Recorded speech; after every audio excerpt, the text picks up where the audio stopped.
welcome back to Werewolf the Apocalypse, where we just made the decision to explore a few things here in the forest, and we have the choice to make. Like, what do we actually explore here?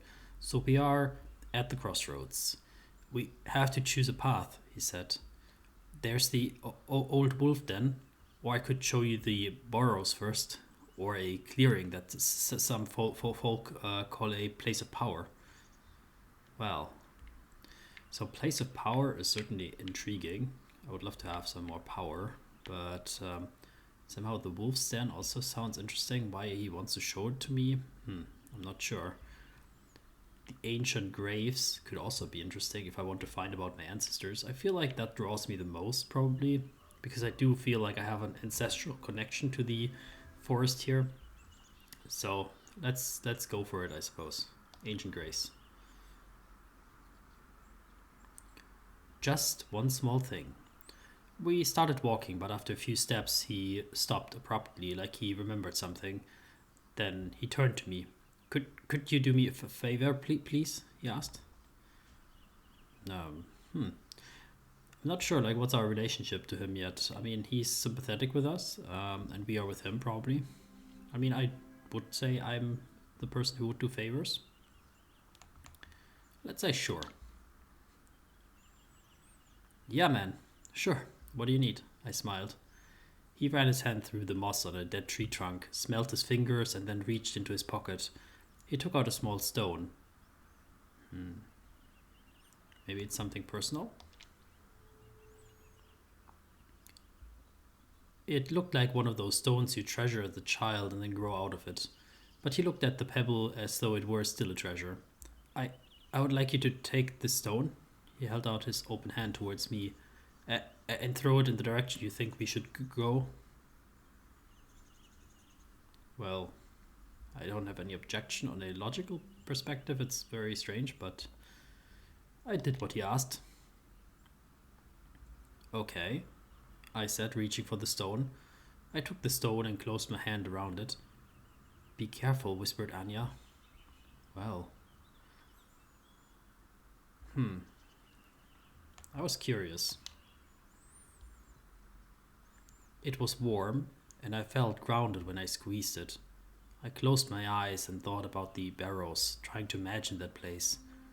I thought about the people who buried their loved ones in the middle of the ancient forest and the bodies nourishing it.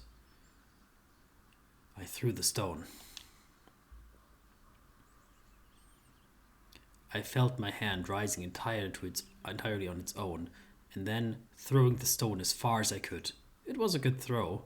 The stone flew in a large arc over the bushes and disappeared without a trace in the dense undergrowth. Great, Daniel sighed. It was I was asking for that, wasn't I?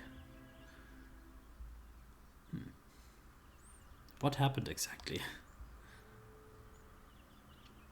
So we are sympathetic with the Bushcha. Interesting that we have a relationship with the forest as well. You were accepted, he answered with a faint smile before he turned to head deeper into the forest.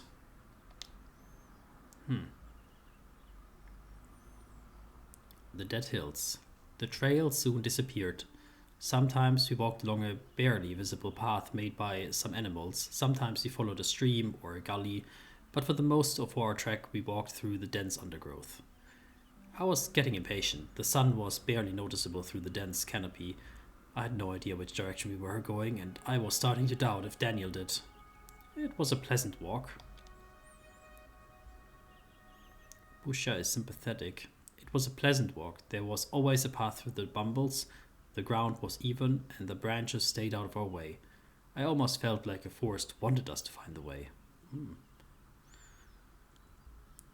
Well, I think stubbornly pushing on is not really needed here. It seems like we're flowing quite nicely. I think we're getting angry when something doesn't go our way, but in this case, I'm thinking more about Daniel. Daniel was a mystery I decided to solve. I watched the efficient and deliberate way Daniel moved, and I tried to guess his background. Why had he become a guide? So, are we more the social person, or are we more the, kind of guessing person. Let me just try to pull up what we have here as a character sheet. So we're brave, inspiring. We're not that analytical after all, yet at least we would say. Also not so spiritual.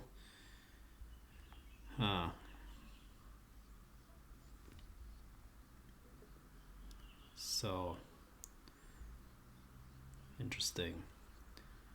Bartek, Daniel, sympathetic. Okay, right.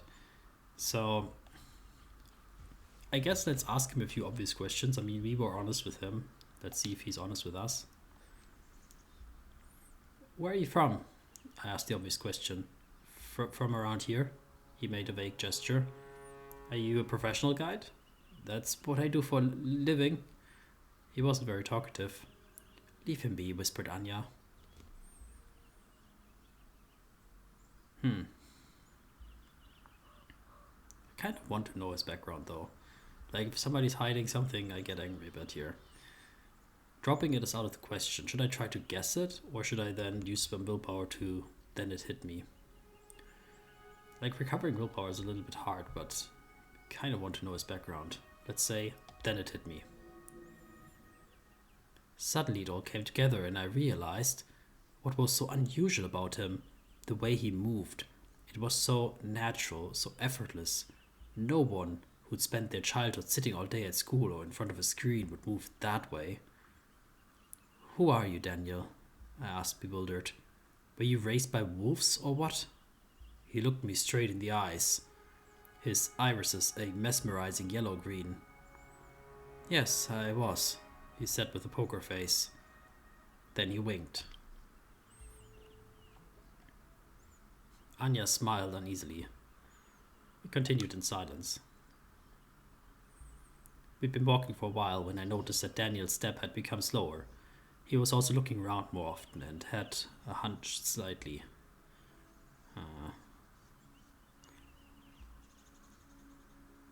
Was it the barrows? Are we there yet? I asked. He froze for a second as though I'd forgotten that I was there. They're tricky to find sometimes, he mumbled. Be quiet for a minute, please. That was when I felt it. Ash in my mouth. The smell of smoke and wet soil and a pull. I knew where to go. I think I know where to go, I said, surprised. He tilted his head. Oh, okay, let's check it out. I pointed to the barely visible path to my left, under a dying tree. He followed me, and I followed my feet, knowing exactly where they should go. Under the crooked tree, past the dead tree trunk and the sponge-like mushrooms, across the path of wet, dark green moss, all the way to a place that didn't look much different than the other parts of the forests, until you noticed the mounds. There was something about the flattened hills that drew my full attention. I felt a bit dizzy. What's happening to me? I looked at Daniel. Is this... I trailed off, literally forgetting to speak as it happened. It was a feeling anchored in my chest, akin to the taste of ash in my mouth and the smell of smoke. Longing, sadness, resignation, but there was more. A sense of sacredness. It filled me with a calm excitement. And when I closed my eyes, I saw a fire burning in the darkness. Voices.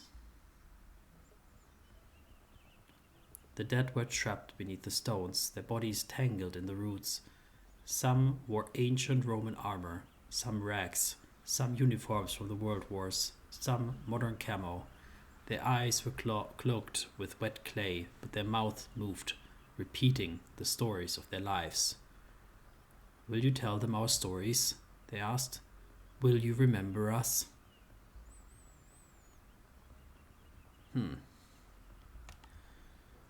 Interesting.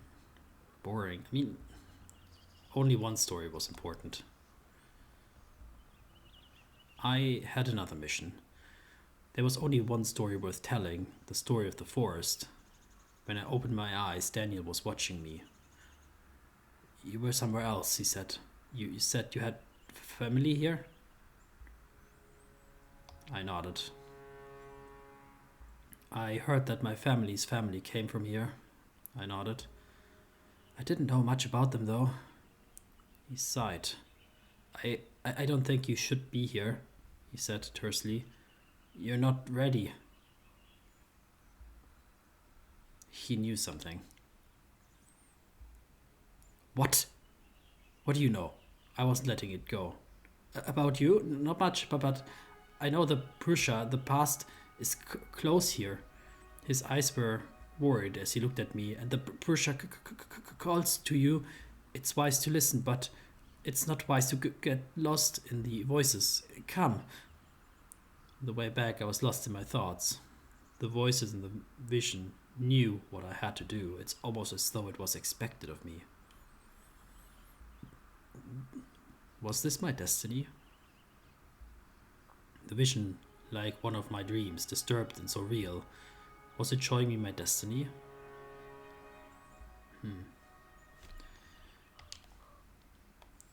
I'm kind of brave, so I don't think we would be scared here. So I accept that thought. Visions of blood and fire. I smiled. A bigger picture was finally starting to come into light. I was destined to tell stories and inspire. The walk back was uneventful. In the shadows, I felt a little tired. The shadows of the enormous tree cooled the sweat on my skin. The taste of ash lingered in my mouth. So it seems like we still have the option to do either the Wolf's Den or the Place of Magic. So the Place of Magic, I don't remember exactly what the description was anymore. Why that was important. The Wolf's Den certainly sounds intriguing, especially since we know that Daniel was raised by wolves now. So let's visit Daniel's family, I suppose. Go to the Wolf's Den.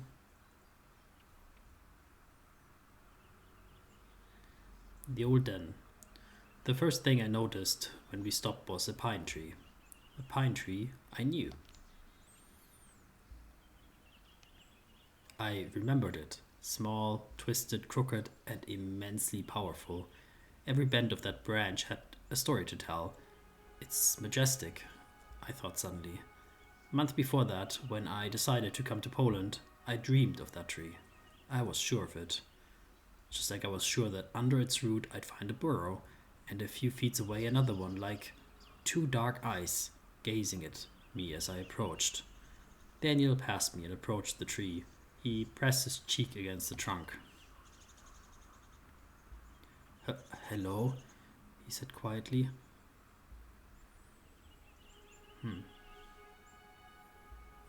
Was there someone else there?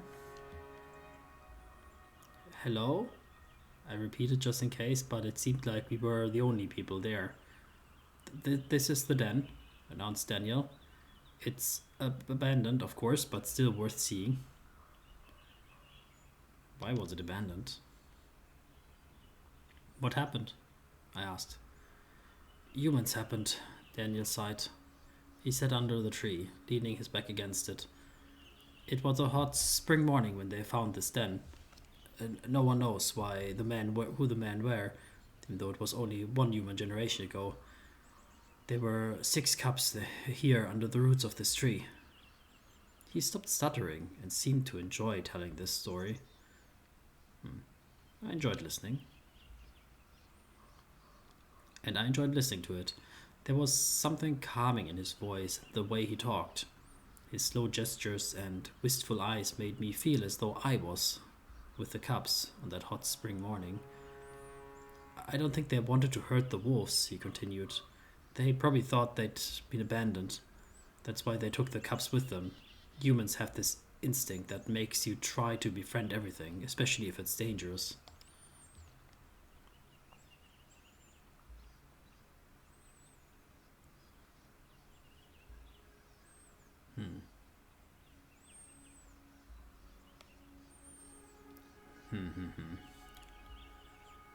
Enslaving. Yeah, we were like that. Let's be a bit resigned to that, yeah? Let's be a little bit less angry. Yeah, we are something like that, aren't we? I smiled. I'm not saying it's always works out, but the intentions is good, and I believe the man who kidnapped the wolves wanted to do something kind, he continued. Anyway, they took them. Out of the six, two lived to see the cold summer that year. The wolf mother used to come to the farm they were at and howl. People went grey if they heard her. I knew that howl. And I heard that howl. I knew exactly how it sounded, and I felt despair and longing growing in my soul. I remembered how the cubs had reacted.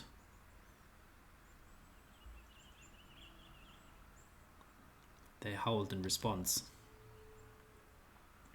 Every time she came, we howled back through the closed door, letting her know we were still alive, that there was hope, that we would grow up to be strong. Wow, we, huh? Maya, are you okay? Anya asked, putting her hand on my shoulder. Huh. I felt for the cubs. I just feel for the cubs. I know a little about divided families myself. Oh. Yeah, that usually ended the conversation. Daniel sighed, looking at the tree and the burrow. The cubs that survived were sold to some people in Hachinovka, but after a while both of them ended back in Białowieża with the scientists.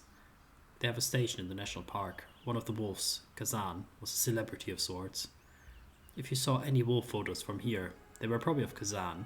He was even on postcards.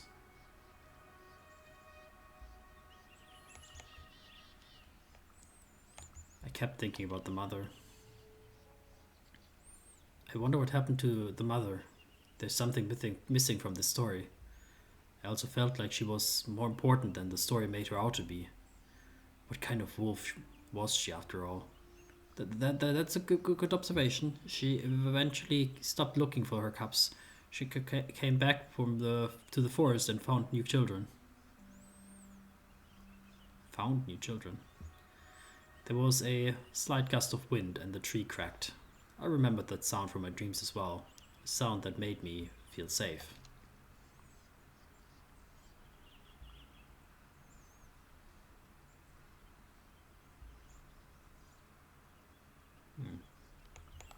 What happened to Kazan? And what happened later? I felt like I knew Daniel well enough to ask. Is Kazan still alive? He lived for 8 years in the park. Daniel looked at me with his yellow-green eyes. Until they let another male wolf into his pen. I held my breath. They fought over the she-wolf and Kazan lost. Anya looked up from her phone. I've read about that. She sounded upset.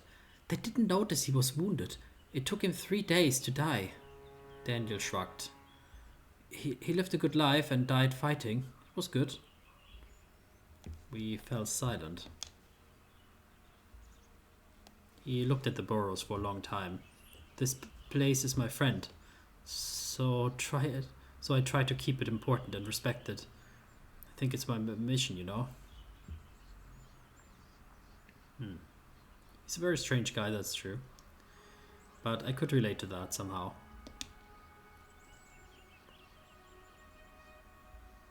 I think I understand. Everyone had their destiny. Daniel looked at the tree one last time.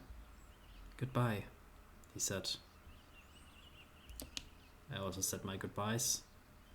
Goodbye, I repeated, and we left. The Pusha became friendly with us.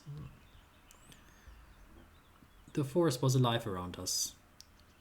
Vigilant, but not alarmed by our presence. I kept thinking about the stolen cups.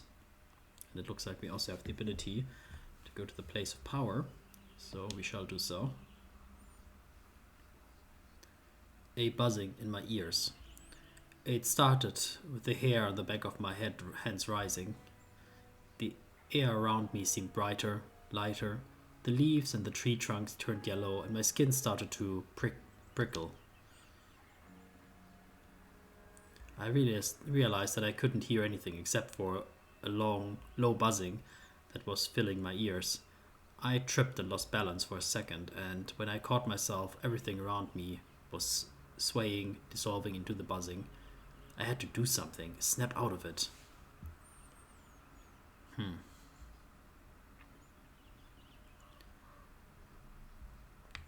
Let's try to clear my mind. I closed my eyes and I tried to focus.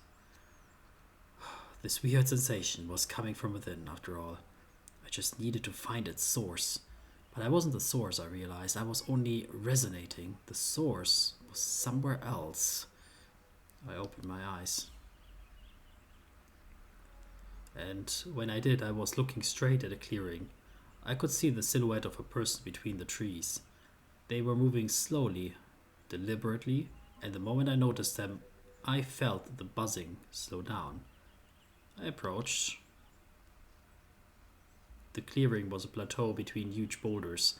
There were double-trunked trees between the rocks and an angular wooden construction that stuck out of the ground like a sore thumb. There was a bike leaning on it, but more importantly, there was a man, and he was moving in the most beautiful, harmonious way I'd ever seen. It was hypnotizing. I couldn't stop looking at the way he moved, the way his muscles danced under his tanned skin. I admired the precision, the certainty, the way the man carried himself. I wanted to have that. I wanted to be like him. And I knew I could. The energy that had been filling me earlier took form. It was flowing in rhythm with his steps, with the flow of his hands.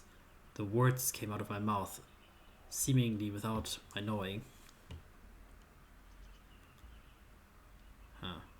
I mean, there's nothing wrong with the place, I feel like, but what did he do? What did you do? He smiled. It's a little bit complicated. He stretched his hand towards me. I'm Cornell, he said with a hard German accent. Should you be on the logging site? Daniel asked him after I introduced myself. I needed to center myself, he answered. The others are still there. Don't worry. They were cutting down trees in this forest. Wait, logging? Here? I couldn't believe my ears. He smiled bitterly. Yes, logging. Here. That's why I need to calm down. This place is special, Daniel said. Some people call it a place of power, as I told you. They have good reason to, Cornell added. Look around you. So I looked. It was a clearing filled with light. I could see Cornell's traces, a beautiful pattern on the ground. But there was one thing that caught my attention more than anything else.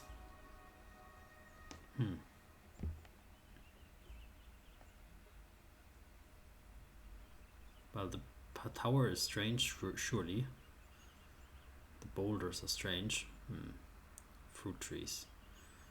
Well, the tower. Why the fuck is this here? I asked, pointing at the observation tower. I thought this was supposed to be a forest untouched by humans. People believed this was a place of worship thousands of years ago, hence the fruit trees and the stone circle, and now the tower. And indeed, there is a lot of energy in this place. You felt it, didn't you? Yeah.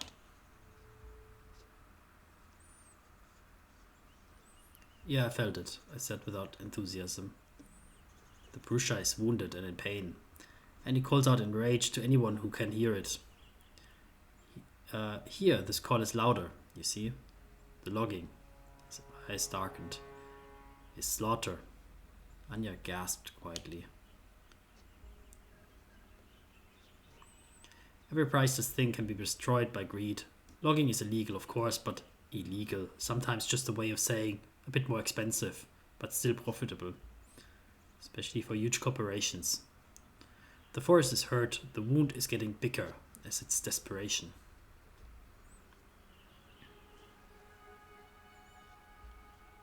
Well, why doesn't anyone sabotage it? I have a lot of rage. I clenched my fists. Someone should sabotage the whole thing. You can't log without tools, and buying new tools will get unprofitable at some point. Cornell regarded me for a moment with a faint smile. You have a connection with this forest, don't you? You should come to the logging site and meet everyone. Absolutely, Anya said eagerly. Became suspicious. Did he know something? About me? About my family? About my dreams? The guy was acting a little like he wanted to draw me into a cult. Yeah, we'll see about that, I said, shrugging. He also shrugged. I didn't take you for an indifferent type. Guess I was wrong. But you can't escape your destiny. He jumped suddenly and looked at the wooden tower and the bike I'd noticed earlier.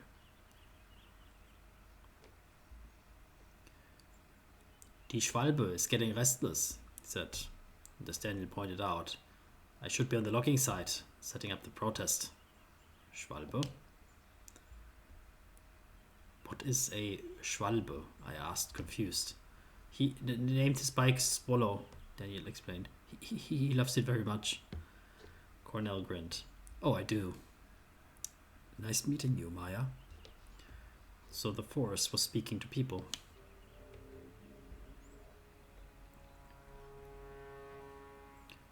So the forest was in need, and it spoke to people in their dreams. Was it my destiny to answer this call? Well, at least he's also protesting it, so he's not a logger. Through the forest, we went on through the greenery. The buzzing in my ears slowly decreased. We made our way back to the town.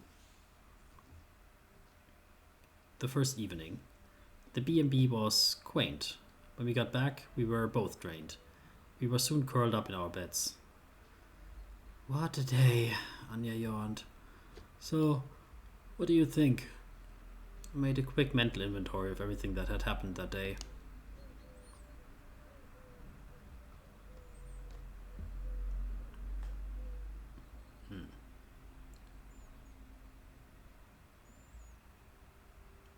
So I think the story of the wolves for me sticks out the most as the most important part. I was moved by the story of the wolves. The wolf cubs that were kidnapped and died in captivity, I sighed. The story stayed with me, you know. She put a hand on my arm. Divided families, huh? It's okay, Maya.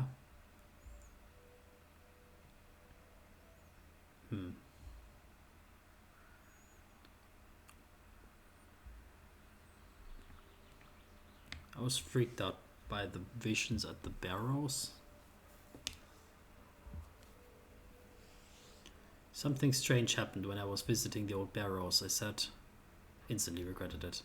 And never mind, I was probably just dehydrated. Yeah, it was probably it. You looked weird. She laughed nervously. A lot of things today were weird if you think about it. That's true. Let's say Daniel was a strange guy. There's something strange about the forest guide. I tried to put my finger on it. He acted like he learned how to be a human from a book he didn't understand. I know, right? Maybe it's the isolation. It seemed he spent most of his time in the forest. They were cutting down the forest. I can't believe they're logging here. I shook my head. Isn't the forest a UNESCO list or something? Yeah, I know. I want to check out the protest people were talking about. Maybe we could go there tomorrow. The place of power sure made an impression. I felt this strange energy in the place of power before we met Cornell. It still freaks me out. Cornell seemed cool though, Anya answered. He seemed to really understand what you're going through. I didn't feel like talking anymore. You know what? I'm seriously tired. Let's call it a day, shall we? So we were both in our beds, ready to sleep. I was tired, sure, but also excited, and excitement isn't the best for sleep. I lay there for a while, thinking about everything that happened, and that might happen next. The wind from the open window lapped over my skin as I watched the silver rectangle painting on the wall by the moonlight. So much was happening here. I could feel everything boiling. Lots and lots of threads entwining.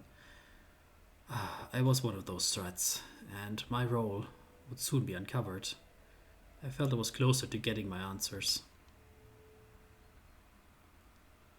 I should go and see the logging protest, of course. I felt that the answers I was looking for were within my reach. I should go and see the logging protest, find Cornell, and make him talk. After a long while, those thoughts became blurry. They slowly started to turn into pictures, sounds, and colors. I drifted off. A night in the woods.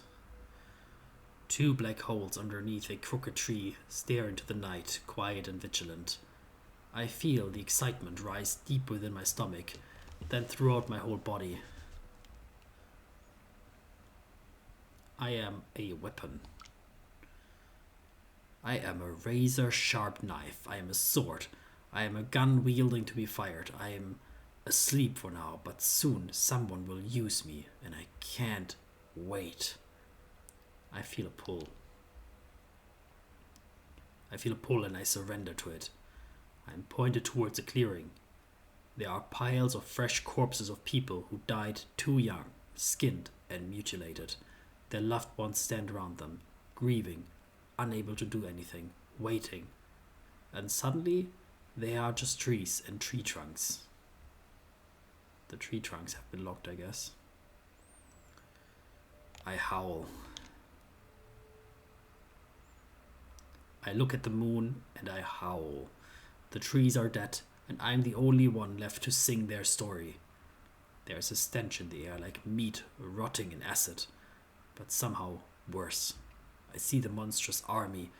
Their mandibles are whirling chainsaws. Their long metal arms are wrapped with black pipes that look like glistening intestines. Their smell is vile. They wait, unmoving.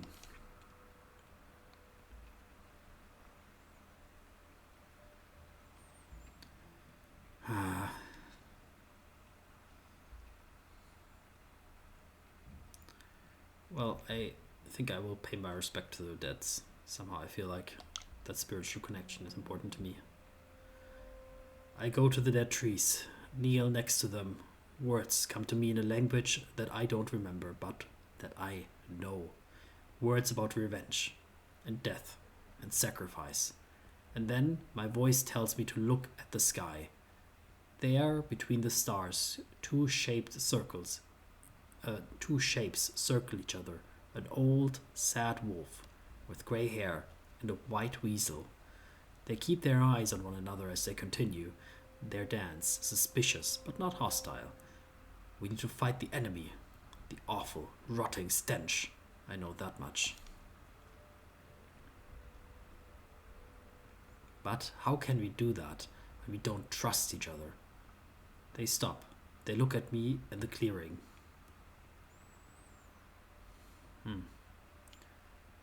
Well, I sing to them. I feel like maybe we can inspire them somehow. Oh, the Prussia is loyal to us now. I sing to them in words that I don't recognize, but that I understand. They come down to me, and their voices is the voice of the Prussia. Come here, Cup. We have great things ahead of us. I wake up.